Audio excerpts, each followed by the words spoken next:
Greetings, family. When this video comes across your feed, please subscribe, click like, and share. Most importantly, share. Okay, I was just led. I know we talked about how the holidays can have a negative impact on some people. But I want to speak directly to those that are in sobriety.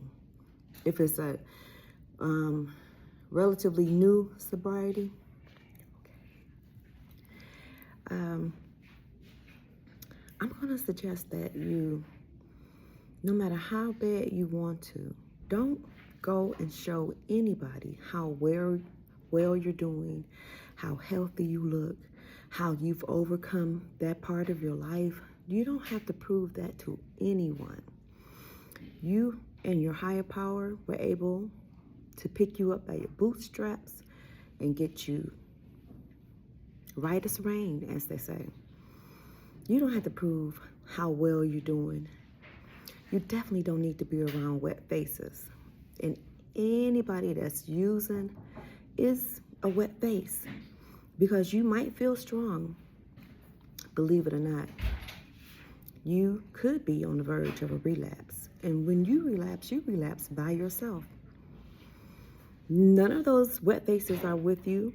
They're actually going to keep moving, keep functioning as they did before you came to show them how well you're doing. Don't set yourself up for failure. Don't do that. So please try to refrain from wet places and wet faces. Don't set yourself up. No one was with you while the enemy had you living the way that you were living, which was beneath you. Don't set yourself up. No one is worth it. Absolutely no one is worth your sobriety. Take a stand. Take a stand for your life. Don't go back, because you still have demons to fight. You still have trauma that you have to overcome, that you haven't dealt with. You might even be running from it. But you can't run long and you can't run far, because trauma, it finds you. You're going to have to deal with it one way or another. So while you are in your newly found sobriety, what I'm going to suggest and strongly recommend is that you stay away from wet faces, wet places. Don't insert yourself in any environment that could potentially be a setback for you. Your life is of great value. And whether anyone, I don't know if you know it or not, but we are in the last days. And you never know when your ticket is going to be called. We have no idea when our time is up. But I'll say the Heavenly Father does, and whomever your higher power does.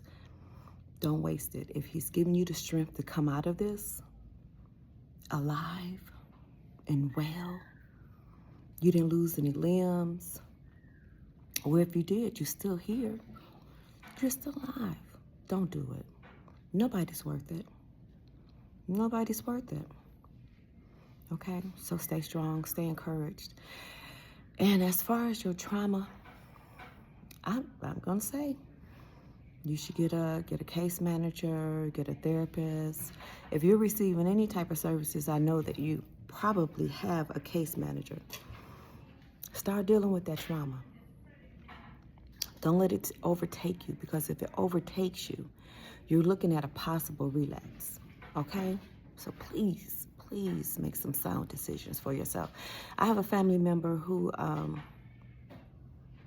is in recovery. Strong recovery.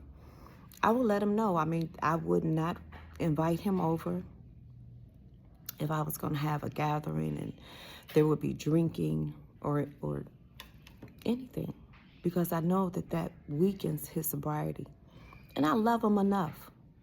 I love him enough to let him know, no, this is not the right time, so we can plan it again, because I'm going to have family over here. You know, my family indulges, so I'm not going to have them around. because I love you. I love him that much. I wasn't there with him when he went through his struggles, but I definitely saw them. I saw some of them. And he really went through. But he's in recovery. And I'm so proud of him. I'm so very proud of him. I wouldn't intentionally do anything to set him back. That's love. Love is not selfish. Love is caring. Love is supportive. So that's what I do for my loved one who was in addiction for many years. That's what I do for him. If something's going on, if I have people over and they're going to be drinking, if they're going to be smoking, because I know both groups. I know people that smoke and people that drink. I'm not going to invite him over because I don't want him to relapse. That's just me. I can't speak for anyone else, but that's the love that I have for him. Because I prayed. I prayed for my loved one. Desperately. I prayed that he would make it out alive and that he'd get a chance to experience sobriety in life without any substance. Okay? So to you guys, to that audience, please use wisdom, make wise decisions, and think about yourself. Okay? All right. Hey, Winky. Okay, bye.